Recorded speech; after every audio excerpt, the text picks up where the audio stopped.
Hello, xin chào cả nhà đã đến với kênh YouTube của mình nha. Mindy ẩm thực và cuộc sống Mỹ. Hôm nay mình sẽ chia sẻ cùng với các bạn một món kim chi của Hàn Quốc, đó là kim chi cải thảo. Thì bây giờ mình mời các bạn vào bếp để làm món kim chi cải thảo nha. Thì hôm nay mình sẽ sử dụng một cái bắp cải thảo này nặng khoảng hơn 3 pound nha các bạn, và khoảng 1,5 kg ha. Thì bây giờ mình sẽ xắt nó ra nha, rồi mình đem ra rửa trong nước sơ nó ha.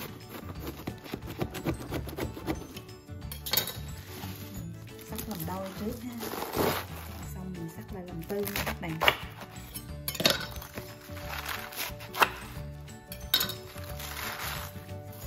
Sắc cái cùi này bỏ ra ha, xong mấy cái miếng nhỏ nhỏ này nè mình rút nó ra làm đôi, để vô trong cái thao ha.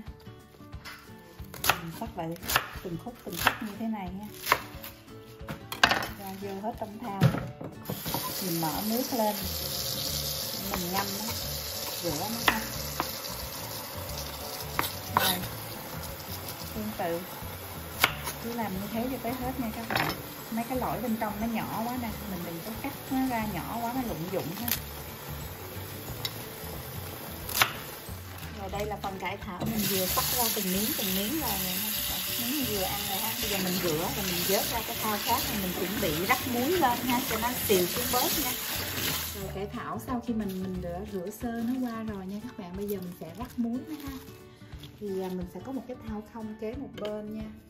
Bây giờ mình cho một lớp cải thảo đã rửa sơ rồi cho vô đây, rồi mình sẽ bóc một nắm muối, mình vẩy vô đây như thế này ha. Rồi mình sẽ cho một cái lớp khác vô ha. Đây mình mặn ra đó. Rồi mình cũng thảy một nắm muối vô nha, và cứ như thế làm cho tới hết nha các bạn. Rồi bây giờ mình để đây khoảng 30 phút nha các bạn. Nhưng mà cứ 10 phút á, thì mình tới mình trộn nó lên ha, mình xóc nó lên đều. Cứ mỗi 10 phút mình tới mình trộn nó lên một cái. Thì tới 30 phút thì mình đem mình xả nước nha. Bây giờ trong khi mình chờ cho cái cải thảo này nó xìu xuống, nó thấm muối nó xìu xuống á, thì mình sẽ qua bên kia mình khuấy cái bột nếp ha. Mình khuấy hồ cái bột nếp để mình làm cái sốt làm kim chi đó nha các bạn. Mình sẽ cho vô đây là 1 muỗng canh dung bột nếp nha các bạn. Giờ cho 1 cốc nước lạnh vào trong đây nha các bạn. Rồi đồng thời mình cho vào đây là 1 muỗng canh đường nha. Nếu các bạn không có khắp á, thì mình đông là 10 muỗng canh nước lạnh nha các bạn. Còn mình có khắp thì mình lấy cái khắp mình đông là 1 muỗng canh bột nếp, 1 khắp nước lạnh và 1 muỗng canh đường cát nha. Bây giờ mình sẽ mở lửa lên. Mình chịu khó mình đứng mình quấy rồi lắc mà nó giống như là hồ vậy nha các bạn. Rồi sau 5 phút mình đứng mình khuấy thì bây giờ bột nếp của mình nó đã chín rồi nha các bạn. Nó sẽ làm nó sệt như thế này. Đó. Bây giờ mình để vào một bên cho nó nguội nha. Trong khi mình chờ cho cái bột nếp mà mình mới khuấy xong đó các bạn, cho nó nguội đó, thì mình qua đây mình xắt những cái rau củ mà để trộn vô trong cái sốt của kim chi ha. Thì đây mình có củ cải trắng nè, mình sẽ xắt ra từng sợi nha. Mình xắt ra từng sợi như thế này nha các bạn. Mình bỏ vô cái thao. Rồi cà rốt cũng vậy ha, mình cũng xắt sợi nó lại nha các bạn. Rồi đây là phần hành lá, mình cũng xắt ra khúc ha. Nếu các bạn có bô rô thì mình xài bô rô nha.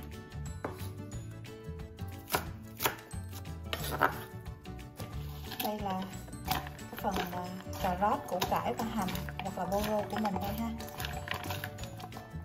Rồi bây giờ mình sẽ làm cái nước nếm nha các bạn. Mình để vô trong cái sốt này ha. Thì đây mình có là một cái củ hành nhỏ, nếu mà hành nhỏ thì mình xài 1 củ nha, còn nếu hành lớn mình xài nửa củ nha các bạn. Thì mình sắc và khoảng 4-5 tép tỏi nha các bạn. Rồi giờ mình lấy cái máy xay sinh tố lại để mình xay cái phần này với lại nước mắm nha. Mình sẽ cho vô trong đây là củ hành nè, rồi gừng, rồi tỏi luôn nha các bạn. Rồi mình sẽ cho vô đây là 1/4 cup nước mắm ngon nha các bạn. Nếu các bạn không có cái cup như thế này thì mình sẽ xài 3 muỗng canh nước mắm nha. Rồi cũng 1/4 cup nước lạ thôi, nước lạnh thường thôi nha các bạn, nước lọc á. Còn nếu không có thì xài 3 muỗng canh nước lọc nha, coi như là 3 muỗng canh nước mắm, 3 muỗng canh nước lọc ha. Rồi bây giờ mình sẽ đậy lại rồi mình đem đi xay nó ra nha các bạn.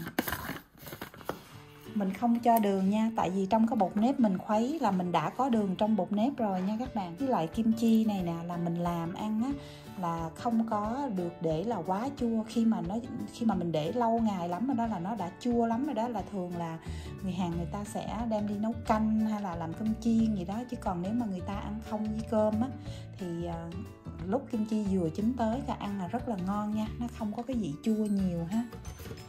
Thì bây giờ mình sẽ đem đi xay cái phần này nha các bạn. Rồi đây là phần hành, gừng, tỏi, nước mắm và nước mình đã vừa xay xong nha các bạn. Đây là cái sốt của nó nè. Bây giờ mình sẽ trút vô trong đây nha. Rồi, và đồng thời cái phần bột nếp mà mình khuấy hồi nãy nè, rồi bây giờ nó đã nguội rồi ha. Rồi thì bây giờ mình sẽ cho vô đây là 3/4 cup ớt bột nha các bạn. Thì cái này là tùy theo gia đình mình ăn cay nhiều hay ăn cay ít nha các bạn. Nếu như nhà các bạn ăn cay nhiều thì các bạn có thể bỏ vô đây 1 cup ớt bột hoặc là 1 chén ớt bột ha. Còn nếu mà không muốn cay nhiều, muốn ít cay thì mình bỏ vô đây là nửa chén ớt hoặc là nửa cup ớt ha. Thì mình làm 3/4 cup nha, tất nhiên là khoảng 3/4 chén á. Đây là phần cải thảo của mình, sau 30 phút mình đã sốt trong cái muối nha các bạn. Bây giờ mình sẽ rửa với nước lạnh nha. Mình rửa cho ra sạch hết mấy cái muối này nha các bạn. Mình rửa chắc cũng khoảng 3 nước á, cho nó sạch muối nha, nó không bị mặn vô phần cải á. Mình rửa xong mình vớt ra rổ để cho nó ráo nha. Rồi bây giờ mình sẽ mang bao tay vô để mình trộn cái này lên nha các bạn. Rồi bây giờ mình sẽ trộn vô cải thảo nha. Bây giờ mình sẽ lấy một cái thau sạch khác ha. Mình sẽ bóc cái phần cải thảo mà mình đã rửa sạch và vớt ra cho ráo rồi nè, mình sẽ bỏ vào đây.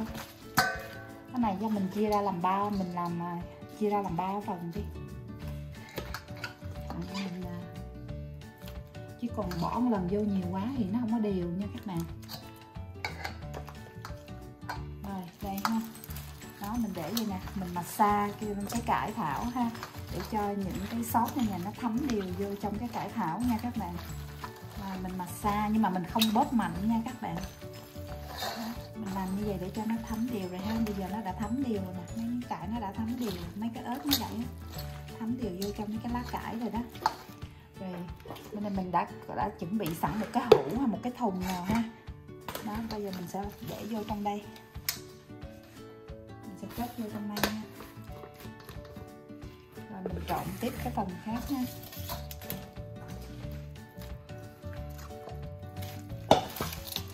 Chia cải ra làm 3 phần, rồi cái sốt kim chi ra làm 3 phần như vậy để cho nó đều hơn nha các bạn. Nó khỏi phải ở cái này nó hơi bị nhiều sốt, cái kia nó bị ít sốt ha.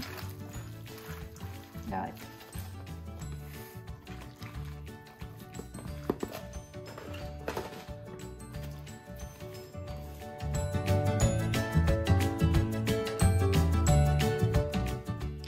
Rồi đây là phần kim chi cải thảo của mình vừa làm xong nha các bạn. Nhìn rất là ngon nè. Rồi bây giờ mình sẽ để tới ngày mai, mình để ở ngoài ha, tới tối ngày mai. Hiện tại bây giờ ở đây là mình đang làm là buổi tối nha. Thì mình để khoảng 24 tiếng đồng hồ ở ngoài ha. Rồi sau đó mình sẽ để vào tủ lạnh. Với lại tùy theo cái thời tiết ở chỗ mình ở nữa nha các bạn. Nếu mà là trời nóng đó thì mình nghĩ là nếu như ở Việt Nam mà trời nóng á, mình nghĩ nếu các bạn làm ban đêm như thế này á, thì ngày mai khoảng chiều khoảng 2-3 giờ các bạn bỏ vô tủ lạnh là được rồi ha. Tại vì mình để ở ngoài lâu á, nó sẽ bị chua, mà kim chi mà chua lên là nó hết ngon rồi nha các bạn. Thì đây là phần kim chi cải thảo mà mình mới vừa làm xong, mình mới vừa share soi với các bạn á. Thì tại vì cuối tuần này á, thì nhà mình có một cái bữa tiệc ăn thịt nướng Korea ha, cho nên mình làm kim chi củ cải nè, mình làm kim chi cải thảo rồi dưa leo nữa ha, cho nên mình muốn chia sẻ cùng với các bạn nha. Thì Nếu các bạn nào mà có dự định làm tiệc gì cho gia đình á, thì thịt nướng á, mình có thể làm cải thảo kim chi này nè, mà dùng chung với lại thịt nướng thì cũng rất là ngon và chống ngán nữa nha các bạn. Thì hy vọng là các bạn sẽ thích cái video của mình ngày hôm nay và xem hết cái video này ha. Nếu như các bạn thấy thích á, thì cho mình một like nha, và chia sẻ cho nhiều người cùng xem để mà cùng làm và thưởng thức ha. Và nhớ là nhấn chuông đăng ký kênh để ủng hộ mình, để có thêm nhiều video mới ra nữa nha các bạn. Cảm ơn các bạn đã theo dõi cái video ngày hôm nay.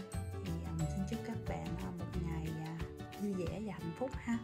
Hẹn gặp lại các bạn trong video kế tiếp. Thank you for watching. Bye.